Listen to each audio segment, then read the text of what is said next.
करीगुम्बा मतमदा मणिपुरना कसार से अकोगी ममा तोमबिगी मचागुमना मिटे ईनिगी हरगा ममा तोमबिगी मचागुमना कदम मियेंग अमदा जेंगबा से परक परक लेब्रा हाइबसिसु आई मणिपुरदसु आई फुंदोकजबनी मसी अकोना कनागुम्बना यामना तोइना हाइनबा लई अकोगी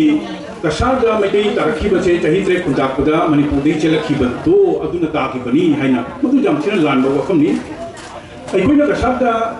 कसारदा मणिपुरदगी संदरखिबसे असिसे अखोइना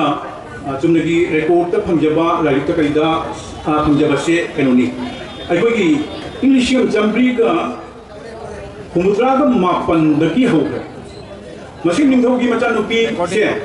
निंगथौगी मचानुपी अखोइगी ममिनोइना पल्लबदा मनसानबी हाइबा निंगथौगी मचानुपी से कसारीगी निंगथौदा थाजरखिबदगी होग्रबनी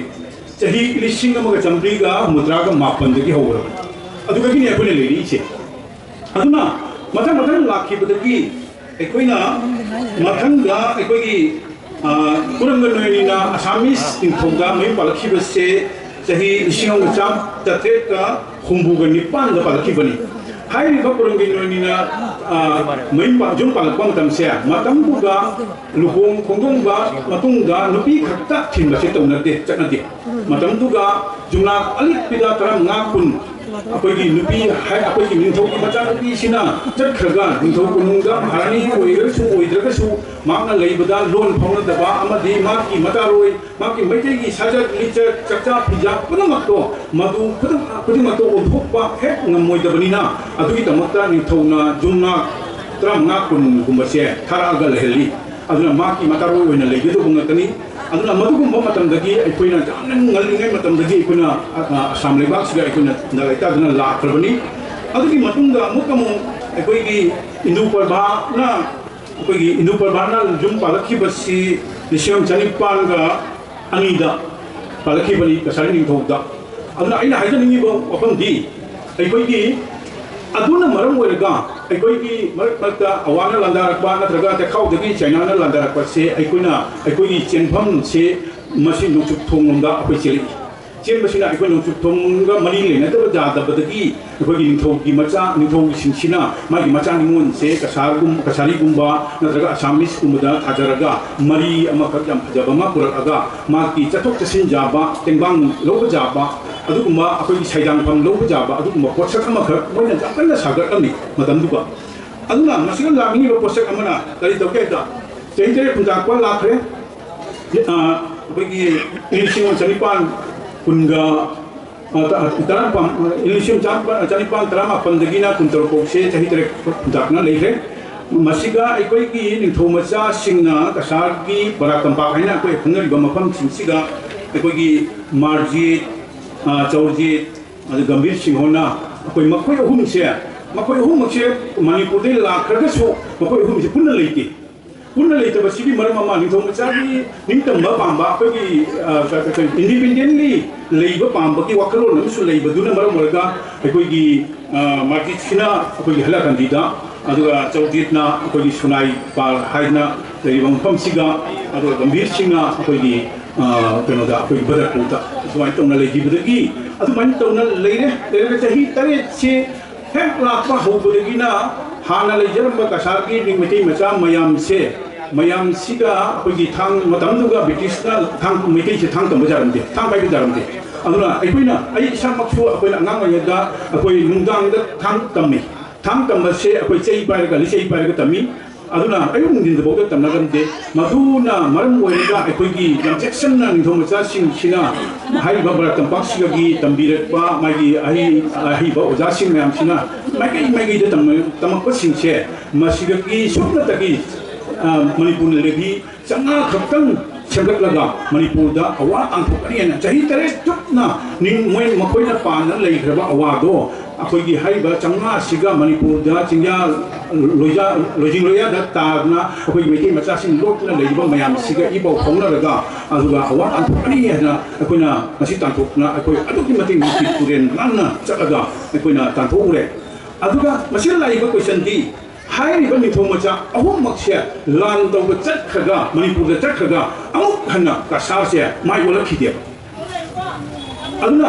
अदुगा अइना चाही तरे चुपना लेरमीबा कसा लमदमदो बराक तंपाक्तो करम माइनो पालिगे अइगी इचा इनाउ सिंदो करम माइ लेरिगे हेबगो जेंगदबगी मोंग नफरतबा मसिसे अदुना मरम गरगा करी तौरी निंथौगी लोचा हाइना लखिपुर सिगा चावरो मपा मपा ने मम लेरमी हाइबि सिंसे निंथौना जेंगदबदगी जेंगदबना मरम गरगा मतम सांगना टेक्स थीद्र ब्रिटिशना टेक्स थीद्र अदुना ब्रिटिशना टेक्स थीद्रबदा मरम गरगा सीज तौसलगा मसि ऑक्शन लाउदे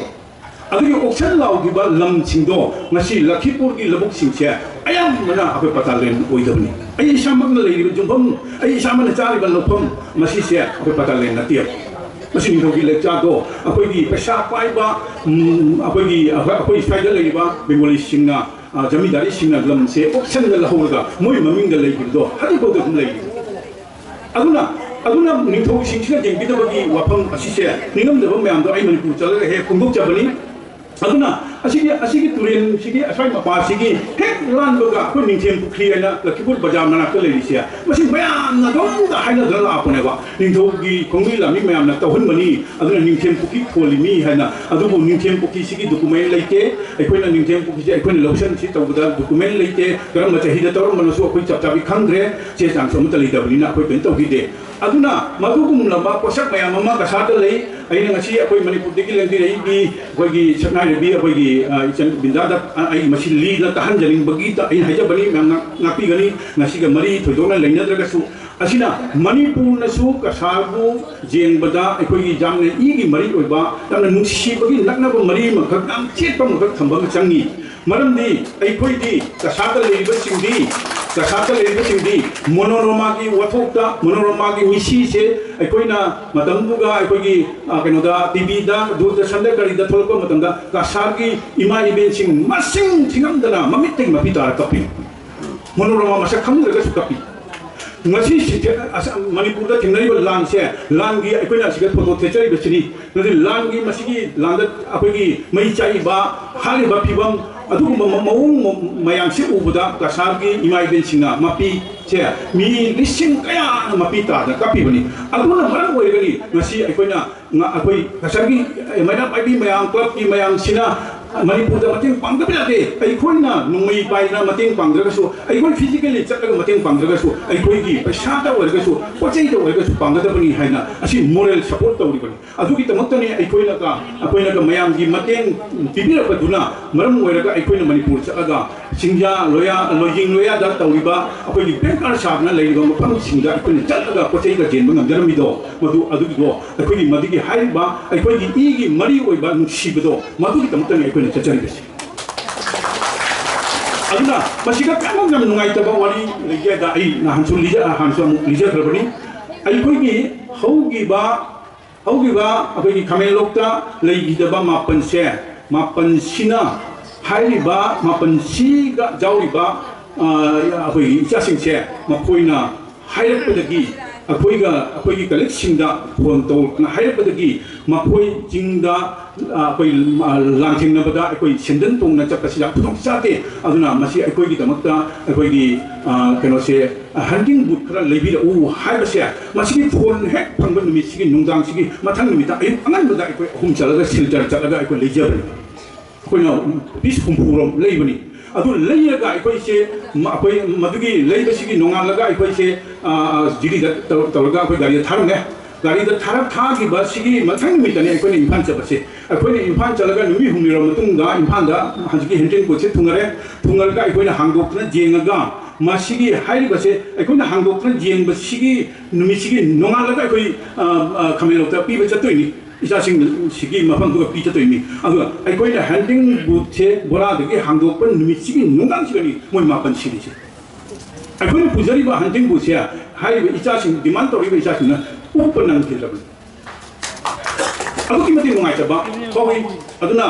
अइना अखोइगी कनोदा कुंबीरोमदा चप्पा मतमदा अखोइगी कनो अखोइगी वॉलंटरी सिंगसे मोइगी केंटुला उहाय अखोइसे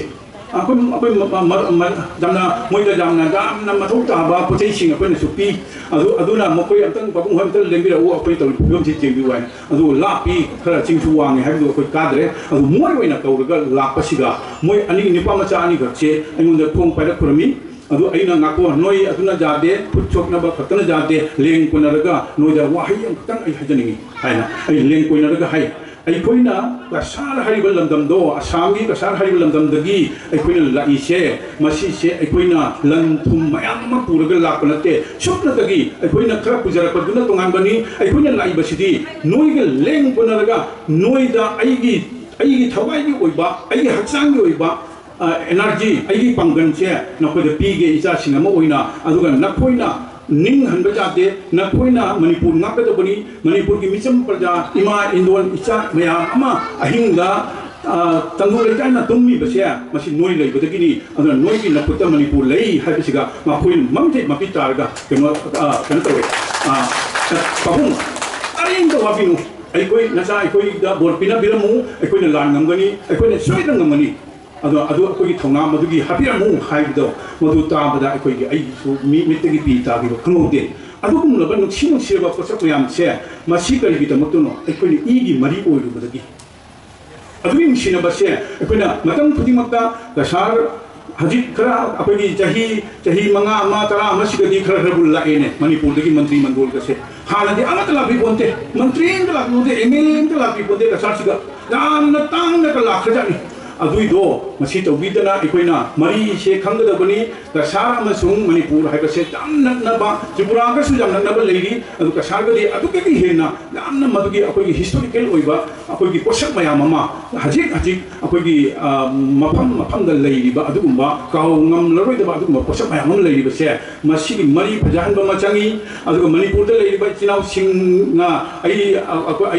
मयामदि दुम खरदि हाइजरमनी अखोइ ऑर्गेनाइजेशन से मचा से पोथोगा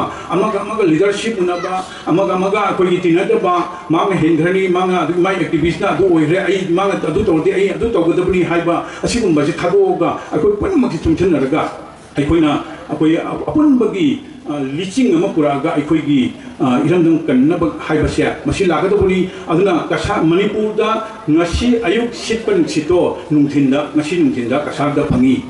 करीगिनादा अखोई कनागुंबा हजिक ngasiगी हंदकी इरांग सि थोक्रिंगागी ममांगदि मणिपुरदगी अयु अंगंबदा हिंजांग थोंगा टिफिनदा हापगा कसादा पुरकगा पु नुंथिंगी पुंगरीदा चाबा जावरी कनागुंबा अदुक चा इंजांग नखबा मफम सिगा अदुगी पोसकसे मणिपुरदा चलिबा ऑर्गेनाइजेशन मयाम मचा पोकपा अमगमग तिनबा जातबा संस्थांग पुंजनबा जातबा असिगुंबा पोसे असिगी मतौसे असि कसादासु चप चाना तौदना अखोइसु मचे इचे तानबगी पोत अमखक लेइबसे मसे अखोइ पुंजनबा सेवदबनी अखोइ मपांग तंगदबनी मणिपुरना करिगुंबा अखोइगी मणिपुरदा लान होबा नत्रगा मणिपुरगी असोइबा पुनमक्ता अखोइबुसु तांगबदा अखोइबुसु सरुक हनबिगदबनी अखोइगी हैजद्रबा इम्फाल शहरदा लेइरिबा सिंगदुगा अखोइगा अदुकी मति खेनरंगनी बुद्धि लौसिंग लेइबदगी करिदगी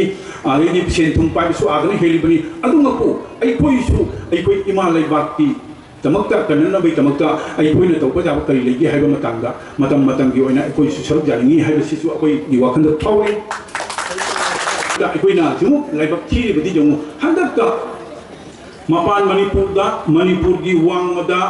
मैतई मचाना करीगुंबा एमएलए अमा ओइबा ngambagi shakti leire haiba targadi kadaidano hairubada Lakhipur haina khanarmi adu haiba Lakhipur se masi Assam gi leiriba population siga khwaidagi jambase barak tampakni